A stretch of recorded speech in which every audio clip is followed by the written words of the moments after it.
નમસ્કાર વિદ્યાર્થી મિત્રો, સ્વાગત છે તમારું યુવા સારથી કેરિયર એકેડેમીના આજના કરંટ અફેર્સ વિથ જીકે સિરીઝના વિડીયોમાં.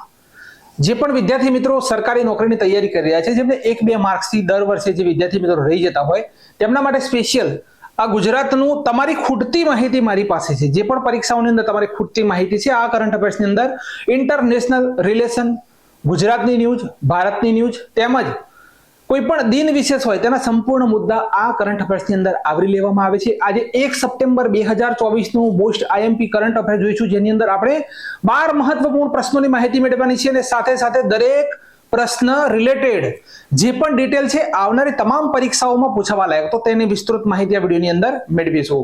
વિડીયોની માહિતી ગમે વિદ્યાર્થી મિત્રો તો લાઈક અને કોમેન્ટ જરૂરથી કરજો. પહેલો પ્રશ્ન જોઈએ આજે આપણો. તો પહેલા પ્રશ્નની અંદર લખવામાં આવેલ છે કે પેરિસ પેરા ઓલિમ્પિક 2024 માં રૂબીના ફ્રાન્સિસે કયો મેડલ જીત્યો. હવે તમામ વિદ્યાર્થી મિત્રોને ખબર છે કે જ્યારે પણ આયોજન થાય છે, પહેલા ઓલિમ્પિકનું આયોજન થાય છે અને ત્યાર પછી થોડા સમય પછી પેરા ઓલિમ્પિકનું આયોજન કરવામાં આવે છે, જેની અંદર આપણે જોયું હતું કે જે ઓલિમ્પિક હતો તેની અંદર આપણા ભારત દેશના દીકરી જે છે મનુ ભાકર, તેઓ 2 મેડલ જીત્યા હતા. બરાબર, એક જ ઓલિમ્પિકની અંદર 2 મેડલ જીતનાર ભારતની પ્રથમ મહિલા બન્યા હતા. 2 ઓલિમ્પિકની અંદર પૂછાય તો તે જગ્યા ઉપર પીવી સિંધુ આવશે, કેમ કે એમની પહેલા આ કારકિર્દી પીવી સિંધુએ બનાવેલી છે. રિયો ઓલિમ્પિક જે 2016 નો હતો તેની અંદર પીવી સિંધુ મેડલ જીત્યા હતા અને પછી બીજો બ્રોન્ઝ મેડલ જીત્યા હતા. 2 ઓલિમ્પિકની અંદર પીવી સિંધુ પણ મેડલ જીતેલા છે, પણ એક જ ઓલિમ્પિકની અંદર 2 મેડલ જીતનાર કોણ છે? તો મનુ ભાકર છે. હવે અહીંયા વાત થઈ રહી છે પેરિસ પેરા ઓલિમ્પિકની, તો તેની અંદર તમે સમજશો કે રૂબીના ફ્રાન્સિસ જે છે તેઓ અત્યારે હાલમાં બ્રોન્ઝ મેડલ જીત્યા છે. અહીંયા આપણી આ ભારતની દીકરી જે છે તમે જોઈ શકો છો બ્રોન્ઝ મેડલ જીત્યા છે. પણ શું કહેવાય કે રાજસ્થાનના જે જોધપુર છે ત્યાંના અવની લેખરા છે, જેઓ ટોક્યો ઓલિમ્પિક હતો તેની અંદર પણ ગોલ્ડ મેડલ જીત્યા હતા અને અત્યારે હાલમાં પણ પેરિસ જે પેરા ઓલિમ્પિક ચાલી રહ્યો છે તેની અંદર પણ તેઓ ગોલ્ડ મેડલ જીત્યા છે. બરાબર, તો જે તમને કદાચ પરીક્ષાની અંદર પૂછી લે, બરોબર, પરીક્ષાની અંદર પૂછી લે કે જે પેરા ઓલિમ્પિક જે છે તેની અંદર 2 મેડલ જીતનાર, 2 ગોલ્ડ મેડલ જીતનાર મહિલા, તો અવની લેખરા આવશે. પુરુષ પૂછી લે તો અભિનવ બિંદ્રા આવશે. કોણ આવશે? અભિનવ બિંદ્રા. તો જુઓ, પેરિસ પેરા ઓલિમ્પિક 2024 માં રૂબીના ફ્રાન્સિસે કયો મેડલ જીત્યો? તો આપણો કરેક્ટ આન્સર છે કે આ આપણી બહેન જે છે ભારત દેશની દીકરી, તેણે બ્રોન્ઝ મેડલ જીત્યો છે. મળતી માહિતી જોઈ લઈએ તો રૂબીના ફ્રાન્સિસે વુમન્સ 10 મીટર પિસ્તોલ કેટેગરીની અંદર બ્રોન્ઝ મેડલ જીત્યો છે. પહેલા આપણી પાસે 4 મેડલ આવી ચૂક્યા છે. જોઈએ તો પેરિસ ઓલિમ્પિકની શરૂઆત 28 ઓગસ્ટથી થયેલી છે. 8 સપ્ટેમ્બર 2024 સુધી આ ઓલિમ્પિક ચાલશે. આ વર્ષે 17મા નંબરનું આ સંસ્કરણ છે. ભારત તરફથી 84 એથ્લીટોએ ભાગ લીધો છે. ઉદ્ઘાટન સમારોહમાં ભારતના ધ્વજવાહક સુમિત અંતિમ ભાલાફેંક સાથે જોડાયેલા છે અને ભાગ્યશ્રી જાદવ કે શોર્ટપુટ અને સેફ ડે મિશન માટે કોને પસંદ કરવામાં આવે છે? તો સત્યપ્રકાશ સાંગવાન. 3 મુદ્દા યાદ રાખજો. પ્રથમ મેડલ અવની લેખરા રાજસ્થાનના પેરાશૂટર છે, જેઓ ગોલ્ડ મેડલ જીત્યા. આપણે વાત કરી દીધી. પેરિસ પેરા ઓલિમ્પિકમાં 2 ગોલ્ડ મેડલ જીતનારી પ્રથમ ભારતીય મહિલા બન્યા છે. મોના અગ્રવાલ, આજે આગળ વાત થઈ ને કે 4 મેડલ આના પહેલા આવી ગયા છે. આ 5મો મેડલ છે ભારતનો, જે આપણા રૂબીના ફ્રાન્સિસ જીત્યા તે. તો મોના અગ્રવાલ બ્રોન્ઝ મેડલ જીત્યા છે, મનીષ નરવાલ સિલ્વર મેડલ જીત્યા છે અને પ્રતિમા પાલ જે છે પ્રીતિ પાલ તો પેરા ઓલિમ્પિકમાં ટ્રેક ઇવેન્ટની અંદર, આ ખાસ મુદ્દો નોંધ કરવાનો છે કે ભાઈ ટ્રેક ઇવેન્ટની અંદર પ્રથમ એવા મહિલા ભારતીય બન્યા છે કે જેઓ મેડલ જીત્યા છે. આ મુદ્દો આપણે ખાસ નોંધ કરવાનો છે. આગળનો પ્રશ્ન છે કે 8મા નંબરની મહિલા એશિયાઈ હોકી ચેમ્પિયનશિપ ટ્રોફી પ્રતિયોગિતા 2024 ની અધ્યક્ષતા કોણ કરી રહ્યું છે? ઓપ્શન આપણી પાસે છે શ્રીલંકા, ઇન્ડિયા, જાપાન, લાસ્ટમાં છે ચીન. તો અહીંયા તમે ઇમેજ જોઈ શકો છો અને આ જે અધ્યક્ષતા છે આની અધ્યક્ષતા કરશે આપણો ભારત દેશ. કહેવાય છે કે બિહારનું જે રાજગીર છે એ જગ્યા ઉપર આ ટ્રોફીનું આયોજન કરવાનું છે. મળતી માહિતી જોઈ લઈએ તો women's Asian hockey championship trophy 2024 નું 8મા નંબરનું સંસ્કરણ છે, જે રાજગીર હોકી સ્ટેડિયમ બિહારની અંદર કરવામાં આવશે. તેનું આયોજન 11 થી 20 નવેમ્બર 2024 સુધી ચાલવાનું છે. પ્રથમ સંસ્કરણનું આયોજન થયું હતું 2010માં દક્ષિણ કોરિયાની અંદર થયું હતું, જેને દક્ષિણ કોરિયા જીત્યું હતું. ક્લિયર? 2011 નું બીજું સંસ્કરણ 2011 ની અંદર બીજું સંસ્કરણ હતું, 2013 નું સંસ્કરણ, 2018 નું સંસ્કરણ, આ 3 વખત ભારત જીતેલ છે. ક્લિયર? આગળ છે કે હોકી સાથે જોડાયેલા મહત્વપૂર્ણ તમામ પોઈન્ટ આપણે અહીંયા ચર્ચા કરી લઈએ. તો એક પહેલો પોઈન્ટ છે કે સુલતાન અજલાન શાહ ટ્રોફી આયોજન મલેશિયાની અંદર થયું. પાકિસ્તાનને હરાવીને જાપાન દેશે સુલતાન અજલાન શાહ ટ્રોફી કોણે જીતી? તો ભાઈ જાપાન દેશે જીતી. વુમન્સ વર્લ્ડ કપ નું આયોજન મસ્કટમાં થયું, જેને નેધરલેન્ડે શું કહેવાય, અહીંયા 5S લખવાનું છે તમારે, 5S. વુમન્સ વર્લ્ડ કપ નું આયોજન મસ્કટમાં થયું, જેને નેધરલેન્ડે ભારતને હરાવીને જીત્યું છે. આગળનો પોઈન્ટ છે કે FIH hockey 5S men's world cup 5S. અહીંયા પણ વિદ્યાર્થી મિત્રો તમારે શું લગાડવાનું છે? તો વર્લ્ડ કપ 5S લગાડવાનું છે, બરાબર. વુમન્સ વર્લ્ડ કપ 5S કોણે? તો નેધરલેન્ડે ભારતને હરાવ્યું. અને અહીંયા શું છે? તો FIH hockey 5S men's world cup નું આયોજન, તો એ પણ ઓમાનની કેપિટલ મસ્કટની અંદર કરવામાં આવેલું છે, જેની અંદર નેધરલેન્ડે મલેશિયાને હરાવ્યું છે. કોણે? નેધરલેન્ડે મલેશિયાને હરાવ્યું છે. ક્લિયર છે? પોઈન્ટ યાદ રહે તેવો છે. અહીંયા શું કર્યું છે? તો નેધરલેન્ડે ભારતને હરાવ્યું છે, અને આ જગ્યા ઉપર શું કર્યું છે? તો નેધરલેન્ડે મલેશિયાને હરાવ્યું છે. બરાબર? ક્લિયર? હવે જુઓ તો એશિયન ગેમ્સનું 19મું સંસ્કરણ ભારત દેશની ટીમે ગોલ્ડ મેડલ જીત્યો હતો. ભારતીય પુરુષ હોકી ટીમના કોચ કોણ છે? તો ક્રેગ ફુલટન, સાઉથ આફ્રિકાના. ભારતીય મહિલા હોકી ટીમના કોચ કોણ છે? તો હરેન્દ્ર સિંહ. ક્લિયર? રાયબરેલી જે હોકી સ્ટેડિયમ છે તેનું નામ બદલીને રાણી રામપાલના નામ ઉપર રાખવામાં આવેલું છે. ભારતનું સૌથી મોટું હોકી સ્ટેડિયમ ઓડિશાની અંદર આવેલું છે, બિરસા મુંડા હોકી સ્ટેડિયમ. જો ક્રિકેટની વાત થાય તો આપણું નરેન્દ્રભાઈ મોદી સ્ટેડિયમ. હવે FIH એટલે કે ફેડરેશન ઇન્ટરનેશનલ હોકી, મુખ્ય મથક આવેલું છે સ્વિટ્ઝરલેન્ડની અંદર, અને અધ્યક્ષ કોણ છે? તો મોહમ્મદ તૈયબ ઇકરામ FIH ના અધ્યક્ષ છે.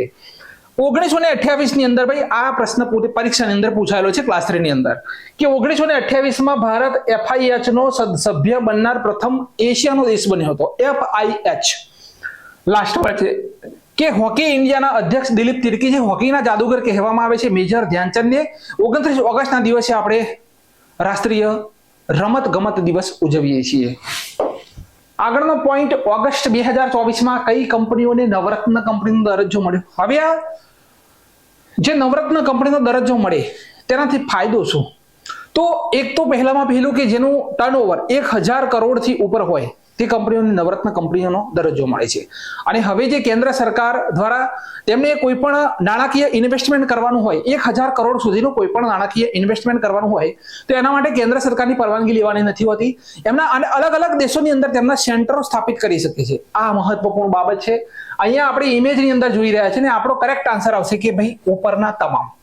તો SJVN, NHPC, RLTEL, બરાબર, રેલટેલ, તો ઉપરના તમામ આપણો જવાબ છે. માહિતી જોઈએ તો ભારત સરકાર દ્વારા 4 નવી કંપનીઓને નવરત્ન કંપનીનો દરજ્જો આપવામાં આવેલો છે, જેની અંદર 22મા નંબરની કઈ બની? તો RailTel corporation of India limited બની. 23મા નંબરની બની છે solar energy corporation of India limited. 24મા નંબરની બની NHPC. 25મા નંબરની બની છે સતલુજ જળ વિદ્યુત નિગમ. ક્લિયર છે મુદ્દો? નવરત્ન કંપની બનવાથી ફાયદો શું? મેં વાત કરી કે ભાઈ આ દરજ્જો મેળવનાર કંપનીઓને કેન્દ્ર સરકારની મંજૂરી વગર 1000 કરોડ રૂપિયા સુધી ઇન્વેસ્ટમેન્ટ કરી શકે છે. અર્થતંત્રની અંદર વિધાન સ્વરૂપે તમને પરીક્ષાની અંદર આ પ્રશ્ન ડાયરેક્ટ પૂછાઈ શકે છે. આ કંપનીઓ 1 વર્ષની અંદર પોતાની કુલ સંપત્તિના 30% સુધી ઇન્વેસ્ટ કરવાની સ્વતંત્રતા છે, પણ તે 1000 કરોડ રૂપિયાથી ઉપર ના હોવા જોઈએ. 1000 કરોડ રૂપિયા સુધી ઇન્વેસ્ટમેન્ટ કરી શકે છે. વિદેશમાં પોતાની સહાયક કંપનીઓ તે સ્થાપિત કરી શકે છે, જે મેં આગળ કહ્યું તે રીતે. ક્લિયર છે? આ નોંધ કરી લો કે ભારતની મહારત્ન, પેલી નવરત્ન છે, બરોબર, નવરત્ન. અહીંયા મહારત્ન કંપની કેટલી છે? 13. તો એક તો છે Bharat heavy electrical limited, Bharat petroleum corporation limited, call India limited, Gayle India limited, Hindustan petroleum corporation limited, Indian oil corporation limited, national thermal power corporation limited, oil and natural gas corporation limited, power finance corporation limited, power grid corporation of India limited, steel authority of India limited, rural electrification corporation limited અને oil India limited. આ ભારત દેશની શું છે? તો મહારત્ન કંપનીઓ છે આ જે અત્યારે સામેલ કરવામાં આવેલી છે નવરત્ન કંપનીઓ છે ને મિની રત્ન કંપની છે. જે પહેલા નવરત્ન કંપનીનો દરજ્જો જો મેળવવો હોય તો પહેલા મિની રત્ન કંપની બનવું પડે અને ત્યાર પછી તે નવરત્ન કંપની બને છે. અને નવરત્ન કંપનીમાંથી જેનું ટ્રાન્ઝેક્શન જે કહેવાય છે કે એક એકચ્યુઅલી મને ખબર નથી પણ નવરત્ન બન્યા પછી મહારત્ન કંપનીનો દરજ્જો મળે છે. તો આ 3 પ્રોસેસ આને પૂરી કરવાની હોય છે. અત્યારે ભારતની મહારત્ન કંપનીનું લિસ્ટ તમે જોઈ શકો છો. તો આ આપણી પાસે છે. આગળનો પ્રશ્ન જુઓ. લખેલું છે કે મોસમ વિભાગ દ્વારા કચ્છના ઉપર ભારે દબાણવાળા ક્ષેત્રમાં અસના ચક્રવાતમાં બદલાવાની આશંકા બતાવી હતી. તો એનું નામ કોણે રાખેલું છે? તો અહીંયા ઇમેજની અંદર જોઈ શકે છે એક સાયક્લોનની એક સરસ મજાની પીડીએફ ફ્રી તમામ વિદ્યાર્થી મિત્રોને પહોંચાડવાનું છે કે ચક્રવાતનો ઉદ્ભવ કેવી રીતે થાય, ચક્રવાત બને કેવી રીતે, તમામ નામ લિસ્ટ તમામ પીડીએફ હું મોકલવાનું છે. એટલે અહીંયા બહુ ચર્ચા નહીં કરીએ આપણે, પણ આ નામ રાખેલું છે અસના એટલે કે પાકિસ્તાન. અસના નામ કોણે રાખ્યું? પાકિસ્તાને. અસના વાવાઝોડાનું નામ પાકિસ્તાન દેશે રાખ્યું છે. અસનાનો મતલબ થાય સ્વીકાર કરી લો અથવા પ્રશંસા કરવા યોગ્ય. આ તેનું નામ છે. કહેવાય છે કે 1976 ની અંદર આવું વાવાઝોડું આવ્યું હતું અને અત્યારે ફરી વખત આ વાવાઝોડું આવેલું છે. બરાબર. 2024 ની અંદર સાનસાન નામનું વાવાઝોડું કઈ જગ્યાએ આવ્યું? તો જાપાન દેશની અંદર સાનસાન. અલ્બોરા તો મેડાગાસ્કર ની અંદર આવ્યું. હવે અહીંયા છે રીમલ અથવા રેમલ, બંગાળની ખાડીમાં આવ્યું જેનો અર્થ થાય છે રેતી. રેમલનો અર્થ શું થાય? તો રેતી. 2023 માં જેસ્પર નામનું ઓસ્ટ્રેલિયાની અંદર વાવાઝોડું આવ્યું હતું. ત્યાર પછી આ સાનસાનની વાત કરી લેશો ને તો આ ખતરનાક વાવાઝોડું છે. કહેવાય છે કે 260 kmph બરાબર ની સ્પીડ છે તેની. સાનસાન નામનું વાવાઝોડું જાપાનની અંદર. બરાબર. ત્યાર પછી મિચોંગ બંગાળની ખાડીમાં આવ્યું, તેનું નામ મ્યાનમારે રાખેલું છે. મિચોંગનું નામ કોણે રાખ્યું? તો મ્યાનમારે. હેમુન અથવા હમુન અથવા હાર્મુન બંગાળની ખાડીમાં આવ્યું, જેનું નામ રાખ્યું છે ઈરાને. તેજ નામનું ચક્રવાત અરબ સાગરમાં આવ્યું, તેનું નામ રાખ્યું છે ભારતે. બિપોર જોય અરબ સાગરમાં આવ્યું, તેનું નામ રાખ્યું બાંગ્લાદેશે. મોચા ચક્રવાત આવ્યું બંગાળની ખાડીમાં, તેનું નામ રાખ્યું યમન દેશે. જાપાનમાં ચક્રવાતને શું કહેવાય? તો હરિકેન કહેવામાં આવે છે. વિલી ઓસ્ટ્રેલિયાની અંદર કહેવામાં આવે છે. ટાઇફૂન ચીન દેશની અંદર કહેવામાં આવે છે અને હિન્દ મહાસાગરમાં ચક્રવાત કહેવામાં આવે છે. તો આપણે યાદ રાખીશું અત્યારે કે અસના નામ કોણે આપ્યું? તો પાકિસ્તાન દેશે. 5મો પ્રશ્ન આજના કરંટ અફેર્સનો કે બ્રિટન દેશની સાઉથ ટેમ્પન પોતાનું વિશ્વવિદ્યાલય ભારતમાં કઈ જગ્યાએ સ્થાપિત કરશે? આ ઇન્ટરનેશનલ રિલેટેડ ન્યૂઝ છે અને અહીંયા તમે જોઈ શકો છો આ બ્રિટનનું જે સાઉથ ટેમ્પન જે છે, તો આપણો કરેક્ટ આન્સર આવશે હરિયાણાના ગુરુગ્રામની અંદર. હરિયાણાના ગુરુગ્રામની અંદર અનાજ એટીએમ આવેલું છે, ભારત દેશનું પ્રથમ અનાજ એટીએમ. ગુરુગ્રામની અંદર વિશ્વનું એકમાત્ર ઇન્ટરનેશનલ વડુ મથક આવેલું છે આપણા ભારત દેશની અંદર અને એ છે ઇન્ટરનેશનલ સોલર અલાયન્સ. બરાબર. તેનું વડુ મથક આવેલું છે. અહીંયા જોઈ શકો છો તો આ જે પરમિશન આપે ભાઈ બહારના દેશોને અહીંયા કોઈ યુનિવર્સિટી સ્થાપિત કરી હોય તો પરમિશન કોને લેવી પડે? University grant commission. અશોક ચક્ર છે તેના નિશાનની અંદર. આ પ્રશ્ન સીધો ક્લાસ 3 ની અંદર પૂછાયેલો કે ભાઈ યુજીસી ના જે લોગો છે તેની અંદર કોનું પ્રતીક છે? તો અશોક ચક્ર છે. તમે અહીંયા ઇમેજમાં જોઈ શકો છો. તો ભારત દેશના ગુરુગ્રામમાં બ્રિટન દેશની સાઉથ ટેમ્પન પોતાનું કેમ્પસ સ્થાપિત કરશે. યુજીસી એટલે કે યુનિવર્સિટી ગ્રાન્ટ કમિશન જે છે તેના દ્વારા આ પરમિશન આપવામાં આવેલી છે. યુજીસી ની સ્થાપના થયેલી છે 1956. મુખ્ય મથક આવેલું છે દિલ્હીની અંદર. અધ્યક્ષ છે જગદીશ કુમાર પુરી. ભારતનું પ્રથમ વન વિશ્વવિદ્યાલય ક્યાં સ્થાપિત થયું? તેલંગાણા. ભારતની બહાર પ્રથમ યોગ વિશ્વવિદ્યાલય ક્યાં સ્થાપિત થયું? અમેરિકામાં. પશ્ચિમ બંગાળના શાંતિ નિકેતનમાં વિશ્વ ભારતી વિશ્વવિદ્યાલય જે આવેલી છે તેને યુનેસ્કોની અમૃત વર્લ્ડ હેરિટેજ સાઇટમાં તો સામેલ કરવામાં જ આવેલ છે, પણ તેને અમૃત સ્મારકનો પણ ટેગ આપવામાં આવેલો છે. ક્લિયર છે? કોણે? રવિન્દ્રનાથ ટાગોરનું સ્થળ છે તે. પ્રધાનમંત્રી નરેન્દ્રભાઈ મોદીએ બિહારના રાજગીરમાં નાલંદા વિશ્વવિદ્યાલય છે તેના નવા કેમ્પસનું ઉદ્ઘાટન કર્યું. અલીગઢ મુસ્લિમ યુનિવર્સિટી આવેલી છે જેના વાઇસ ચાન્સેલર પ્રથમ મહિલા વાઇસ ચાન્સેલર બન્યા છે અને તેમનું નામ છે નઈમા ખાતુન. અને લાસ્ટ છે કે પૂર્વ ભારતનું પ્રથમ દિવ્યાંગ વિશ્વવિદ્યાલય. દિવ્યાંગ તો ઝારખંડના રાંચીની અંદર આવેલું છે. કઈ જગ્યાએ? રાંચીની અંદર. 6થો પ્રશ્ન છે કે પ્રધાનમંત્રી નરેન્દ્રભાઈ મોદીએ વઢવાણ પોર્ટની આધારશિલા કઈ જગ્યાએ રાખી? હવે જે આ વઢવાણ પોર્ટ છે તો વઢવાણ નામ સાંભળી અને આપણે સુરેન્દ્રનગર જિલ્લાનું ગુજરાત ટીક ના કરી દેતા, અહીંયા આપણો કરેક્ટ આન્સર આવશે મહારાષ્ટ્રની અંદર આવેલ છે વઢવાણ પોર્ટ. હવે આ વઢવાણ જે પોર્ટ જે છે ઇમેજની અંદર લખેલું છે કે India to gate biggest deep water port, Bharat દેશનું સૌથી ઊંડામાં ઊંડું પોર્ટ બનવા જઈ રહ્યું છે વઢવાણ પોર્ટ, અને તેની આધારશિલા આપણા નરેન્દ્રભાઈ મોદીએ મહારાષ્ટ્રની અંદર રાખી છે. કઈ જગ્યાએ? તો મહારાષ્ટ્રની અંદર આધારશિલા રાખી છે. તો પ્રધાનમંત્રી નરેન્દ્રભાઈ મોદીએ વઢવાણ પોર્ટની આધારશિલા, બરાબર, વઢવાણ પોર્ટની આધારશિલા પાલઘર મહારાષ્ટ્રની અંદર રાખેલી છે. બરાબર, વઢવાણ પોર્ટ કઈ જગ્યાએ? તો વઢવાણ બંદરની અંદર. ખર્ચો કેટલો થવાનો છે? 7600 કરોડ રૂપિયાનો ખર્ચો થશે. નિર્માણ છે JNPA Jawaharlal Nehru port authority જે છે તેના દ્વારા તેનું નિર્માણ કરવામાં આવશે. ભારતનું સૌથી ઊંડા પાણીનું આ બંદર બની જવાનું છે. સિંધુદુર્ગ જિલ્લો મહારાષ્ટ્રમાં રાજકોટ કિલ્લો આવેલો છે, જેમાં શિવાજી મહારાજની 33 ફૂટ ઊંચી મૂર્તિ આવેલી છે, જે ગયા વર્ષે સ્થાપિત કરવામાં આવી હતી. નરેન્દ્રભાઈ મોદીએ જ તેનું ઉદ્ઘાટન કર્યું હતું. તે મૂર્તિ હાલમાં પડી ગઈ હતી, તેના માટે ભારતની જનતા સામે નરેન્દ્રભાઈ મોદીએ માફી માંગી છે. બરાબર, કઈક કારણોસર વર્લ્ડ બેંકના કન્ટેનર પોર્ટ પરફોર્મન્સ ઇન્ડેક્સ 2023માં ટોપ ઇન્ડિયન પોર્ટમાં વિશાખાપટ્ટનમ વિશ્વમાં 19મા નંબરે છે ને પ્રથમ નંબરે છે ભારત દેશની અંદર. તો સીધો પ્રશ્ન પૂછાય કે ભાઈ જે શું કહેવાય કે વર્લ્ડ બેંકનો કન્ટેનર પોર્ટ પરફોર્મન્સ ઇન્ડેક્સ આવ્યો હતો, જેની અંદર પ્રથમ નંબરે ભારતનું કયું બંદર છે? તો વિશાખાપટ્ટનમ. ચાબહાર પોર્ટ કઈ જગ્યાએ આવેલું છે? ચાબહાર પોર્ટ તો ઈરાનમાં આવેલું છે, જેને ભારત દેશે 10 વર્ષ માટે લીઝ ઉપર લીધું છે. બીજા કયા એવા બંદરો છે જેની સાથે ભારત દેશ સંકળાયેલો છે? તો એક તો છે સિતવે પોર્ટ મ્યાનમારની અંદર આવેલું છે, પારાદીપ પોર્ટ આવેલું છે ઓડિશામાં, હાઈફા આવેલું છે ઇઝરાયલ, બરાબર, કાંકેરેસ થુરાઈ પોર્ટ આવેલું છે શ્રીલંકાની અંદર, અને દારે સલામ પોર્ટ આવેલું છે તંજાનિયાની અંદર આવેલું છે. બાદમાં ભારતની પ્રથમ એકીકૃત કૃષિ નિર્યાત, બરોબર, એકીકૃત કૃષિ નિર્યાત સુવિધા જવાહરલાલ નહેરુ પોર્ટ ઉપર શરૂ કરવામાં આવેલી છે. કઈ જગ્યાએ? જવાહરલાલ નહેરુ પોર્ટ ઉપર. અને મોગલા પોર્ટ કઈ જગ્યાએ આવેલું છે? તો બાંગ્લાદેશની અંદર. મોગલા પોર્ટ આવેલું છે બાંગ્લાદેશની અંદર. ક્લિયર? આગળનો પોઈન્ટ છે કે ઝારખંડની પ્રથમ ટ્રાન્સજેન્ડર CHO કોણ બન્યા છે? ભાઈ ઝારખંડની પ્રથમ છે CHO કોણ બન્યા છે તેવું આપણને પૂછવામાં આવી રહ્યું છે. બરોબર, ઝારખંડના પ્રથમ CHO કોણ બન્યા છે તેવું પૂછવામાં આવી રહ્યું છે. તો આપણો કરેક્ટ આન્સર અહીંયા શું આવશે ભાઈ? ઇમેજમાં જોઈ શકો છો તમે. અને અહીંયા આપણો કરેક્ટ આન્સર છે અમીર મહતો. શું આન્સર છે? અમીર મહતો આપણો કરેક્ટ આન્સર છે.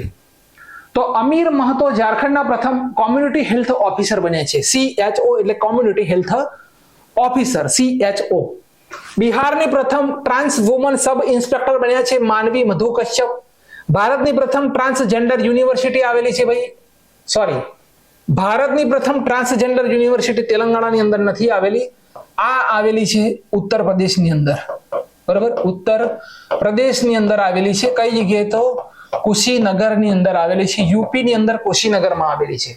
હવે international transgender day of visibility ક્યારે ઉજવાય છે? તો 31 માર્ચના દિવસે ઉજવાય છે.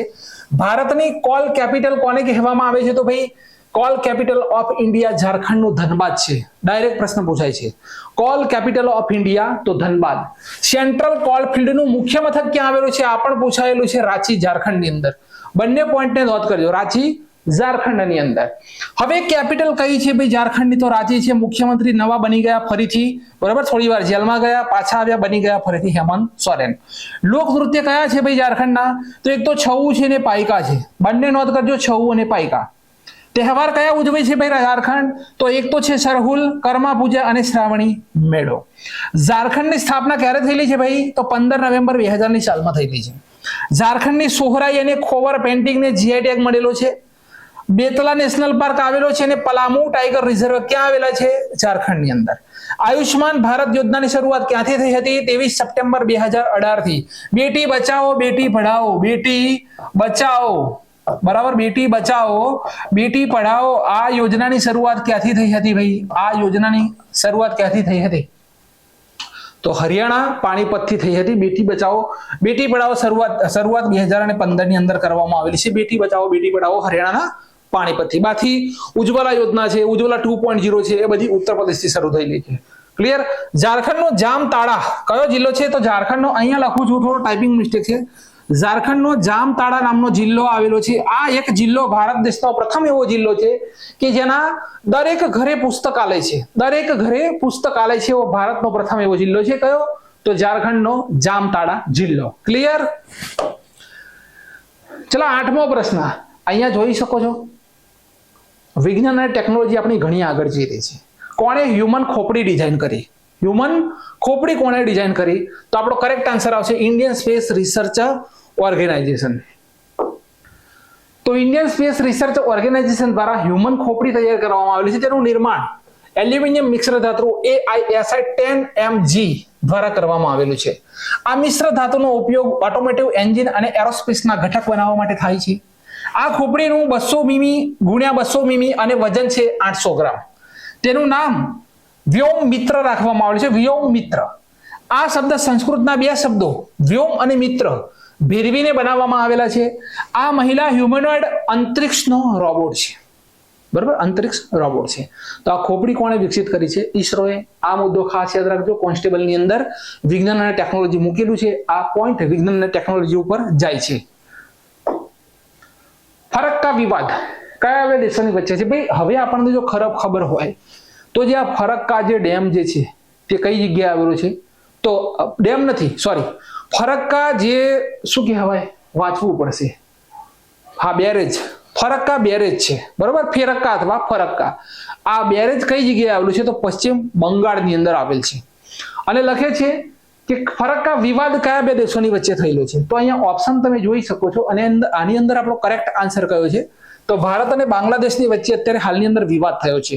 અહીંયા એક દરવાજો ખુલી જવાથી જે બાંગ્લાદેશ જે છે તેની અંદર અતિ ભયાનક પૂર આવેલું છે. બરોબર? માટે આ સૌથી વિવાદ થયેલો છે. બાંગ્લાદેશે તેનો વળતો જવાબ પણ આપેલો છે. અહીંયા ઇમેજ ઉપર તમે આવશો તો તમને ખબર પડશે કે આ બિહારનું પટના છે. આ જગ્યા ઉપરથી ગંગા વહેતી વહેતી વહેતી અહીંયા આગળ તમે જોશો તો તે આખી પશ્ચિમ બંગાળની અંદર અહીંયા કોલકાતા છે. આ જે છે તે આપણું કોલકાતા છે. બરાબર? અને અહીંયા જે તમે જોઈ શકો છો આ શું છે? તો બાંગ્લાદેશ. આગળ જશું એટલે બાંગ્લાદેશ. અહીંયા બાંગ્લાદેશની અંદર કલકત્તાની અંદર ગંગાને હુગલી કહેવામાં આવે છે અને બાંગ્લાદેશની અંદર શું કહેવામાં આવે છે? પદ્મા કહેવામાં આવે છે. તો અહીંયા બાંગ્લાદેશની અંદર પદ્મા કહેવામાં આવે છે અને અહીંયા કલકત્તાની અંદર આ હુગલી વહે છે. હવે આ જે ફરક્કા જે છે એ બેરેજ છે.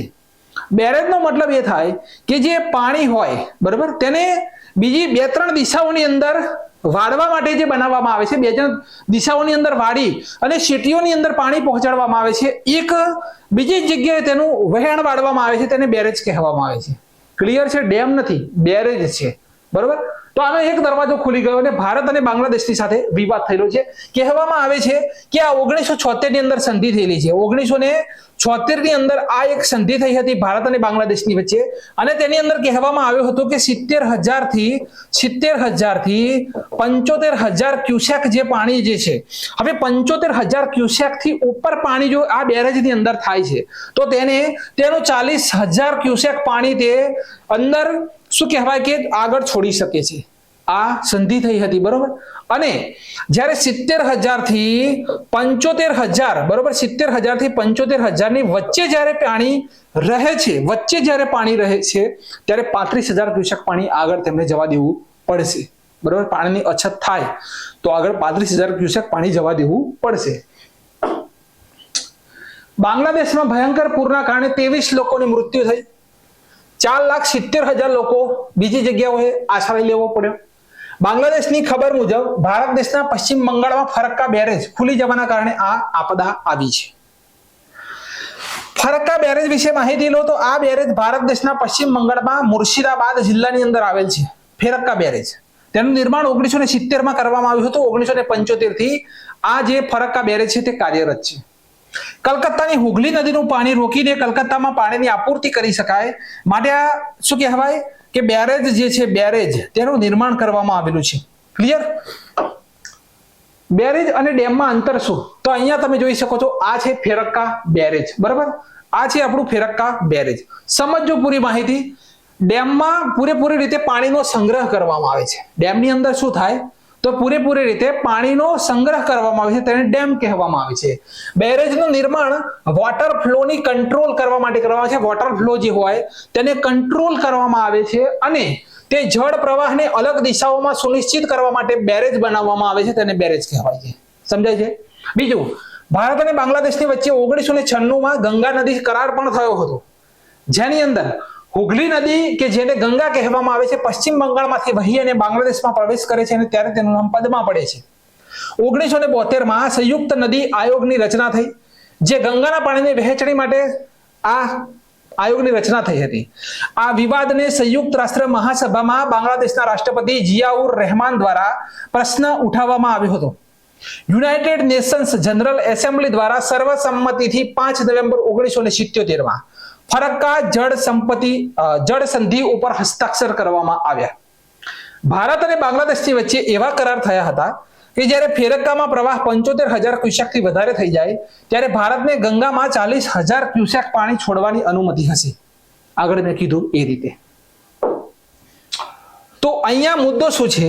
તો અત્યારે એ દરવાજો ખુલી જવાના કારણે બાંગ્લાદેશની અંદર ઘણું મોટું પૂર આવ્યું છે અને નુકસાન થયું છે. તો ભારત અને બાંગ્લાદેશ વચ્ચે ફેરક્કા જળ બાબતે વિવાદ થયો છે. ચલો આગળનો પ્રશ્ન છે 10મો કે તમામ અનાજને એમએસપી ઉપર ખરીદનાર ભારતનું પ્રથમ રાજ્ય કયું? એમએસપી બરાબર, મિનિમમ સપોર્ટ પ્રાઇસ કે જેને કહેવામાં આવે છે એમએસપી, મિનિમમ સપોર્ટ પ્રાઇસ. તો એમએસપી ઉપર તમામ અનાજને ખરીદનાર ભારતનું પ્રથમ રાજ્ય હરિયાણા છે. હરિયાણા એટલે પ્રભુનું ઘર, હરિયાણા. એમએસપી એટલે કે મિનિમમ સપોર્ટ પ્રાઇસ. કેન્દ્ર સરકારને દરેક પાકની સિઝનથી પહેલા CACP commission for agriculture cost and પ્રાઇસની ભલામણ ઉપર એમએસપી નક્કી કરવામાં આવે છે. સીએસીપી ની સ્થાપના 1965માં થયેલી છે. સરકાર 23 પાકની જાત ઉપર એમએસપી રજૂ કરે છે. કેટલી? 23 પાક ઉપર. એની અંદર ઉદાહરણ લઈ લઈએ તો બાજરી, જુવાર, ઘઉં વગેરે એવી 23 પાક ઉપર એમએસપી નક્કી કરે છે. 5 પ્રકારના દાળ, ચણા, તુવેર, અડદ, મગ અને મસૂર જેવી વસ્તુઓ છે તેના ઉપર એમએસપી નક્કી કરે છે. બરોબર. 7 રોકડિયા પાક છે જેની અંદર રાયડો, સોયાબીન, સૂરજમુખી વગેરે ઉપર એમએસપી નક્કી થાય છે. 4 વ્યાપારિક પાક જેમ કે કપાસ, શેરડી, કાચા સણ વગેરે આ જે વસ્તુઓ ભેગી કરી અને 23 પાકની જાતો જે છે તેના ઉપર સરકાર દ્વારા એમએસપી નક્કી થાય છે. માત્ર શેરડી ઉપર એફઆરપી રજૂ થાય છે. નોંધ કરજો, પ્રશ્ન ડાયરેક્ટ અર્થતંત્રની પરીક્ષાની અંદર છપાશે. એફઆરપી એટલે શું? તો વિદ્યાર્થી મિત્રો, ફેર એન્ડ રિમ્યુનરેટિવ પ્રાઇસ જેને કહેવામાં આવે છે. આ કઈ જગ્યાએ? તો યુપી. શેરડીની અંદર ફક્ત માત્ર શેરડી ઉપર એફઆરપી રજૂ થાય છે. 23 જે પાકની જાતો છે તેના ઉપર શું કહેવાય છે કે મિનિમમ સપોર્ટ પ્રાઇસ રજૂ થાય છે. ક્લિયર છે? તો તમામ અનાજને એમએસપી ઉપર ખરીદનાર ભારતનું પ્રથમ રાજ્ય બની ગયું છે હરિયાણા. 1 સપ્ટેમ્બર વેડછીનો વડલો એવા જુગતરામ દવેનો જન્મદિવસ ફોટો જોઈ લો. પહેલા જન્મદિવસ છે, હેપી બર્થડે. 1 સપ્ટેમ્બર 1892 લખતર સુરેન્દ્રનગરની અંદર જન્મ થયેલો છે. ઉપનામ છે વેડછીનો વડલો. તેમના જન્મદિવસને સેવા દિવસ તરીકે ભારતમાં ઉજવાય છે. તેમની સાહિત્ય રચનાઓ છે કે કાવ્યો કયા છે? તો કૌશિકાખ્યાન, ગીતા, ગીત મંજરી, ગ્રામ ભજન મંડળી, ઉપનિષદ, ગુરુદેવના ગીતો. નાટિકાઓ કઈ છે? તો આંધળાનું ગાડું અને ખેડૂતનો શિકારી. નિબંધ કયા છે તેમના? તો આત્મ રચના અથવા આશ્રમ કેળવણી. જીવન ચરિત્ર છે ગાંધીજી, ખાદી ભક્ત ચુનીલાલ. બાળ સાહિત્ય છે તેમના ગાલી મારી, ધરર જાય, ચાલણ ગાડી, ચણી બોલ અને પંખીડા. કાકા સાહેબ કાલેલકરે જુગતરામ દવેને આપણી ભોળી જનતાના દરબારમાં પહોંચી ગયેલા સરકારી એલચી કહ્યા છે. શું? એલચી. તેમણે આદિવાસીઓના વિકાસ માટે દક્ષિણ ગુજરાતમાં વેડછી ખાતે આશ્રમ શાળા સ્થાપી હતી અને તેમનું અવસાન થયેલું છે 14 માર્ચ 1985માં વેડછી આશ્રમ, ગાંધી આશ્રમ ખાતે. વેડછીની અંદર ગાંધી આશ્રમ આવેલો છે, ત્યાં તેમનું અવસાન થયેલું છે. બીજો એક દિન વિશેષ છે આજનો 1 સપ્ટેમ્બર જલન માત્રીનો જન્મદિવસ. જલન માત્રીને કોઈ પણ જાતના ઓળખની જરૂરત નથી. ઈશ્વરને પડકારનાર શાયર, ગઝલોનો બેતાજ બાદશાહ એટલે કે જલન માત્રી. જન્મ થયેલો છે 1 સપ્ટેમ્બર 1984 માતર ખેડાની અંદર થયો હતો. માતર ગામમાં જન્મ થયેલો હોવાથી તેમને જલન માત્રી તરીકે ઓળખવામાં આવે છે. ઉપનામ જલન માત્રી, તેઓ માતરના હોવાથી તેમનું નામ માત્રી પડ્યું. મરીજ પછી ગુજરાતી ગઝલનો સૌથી મોટો અવાજ એટલે કે જલન માત્રી. ગઝલ સંગ્રહ છે જલન, સુકન, સુખવતર અને તપીસ. આ તેમના ગઝલ સંગ્રહ છે. આત્મકથા છે કે ઉઘડી આંખ બપોરે મારી રણમાં. ઉઘડી આંખ બપોરે રણમાં માટે 2008માં સાહિત્ય અકાદમી એવોર્ડ તેમને મળ્યો હતો. શ્રદ્ધાનો હોય વિષય તો પુરાવાની શી જરૂર છે. શ્રદ્ધાનો હોય વિષય તો પુરાવાની શી જરૂર છે. કુરાનમાં તો મેં ક્યાંય પયંગબરની શય નથી જોઈ. અસલ વસ્તુને કેવળ હોય છે વળગાડ કષ્ટોનું. કદી નકલી ગુલાબોમાં મેં કાંટા જોયા નથી. અને લાસ્ટમાં છે હવે તો દોસ્તો ભેગા મળીને વહેંચીને પી નાખો. જગતના ઝેર પીવાને હવે શંકર નહીં આવી. આ બધી ગઝલો કોની છે તો ઝલન માત્રી. તેમનું અવસાન થયેલું છે 25મી જાન્યુઆરી 2018 અમદાવાદની અંદર તેમનું અવસાન થયેલું છે. તો વિદ્યાર્થી મિત્રો આ હતું સરસ મજાનું કરંટ અફેર્સ. કરંટ અફેર્સની માહિતી ગમી હોય તો વિડીયોને લાઈક કરજો. તમને કેવું લાગ્યું છે તે કોમેન્ટ કરજો. મળીશું નેક્સ્ટ વિડીયોની અંદર. ત્યાં સુધી થેન્ક યુ વેરી મચ.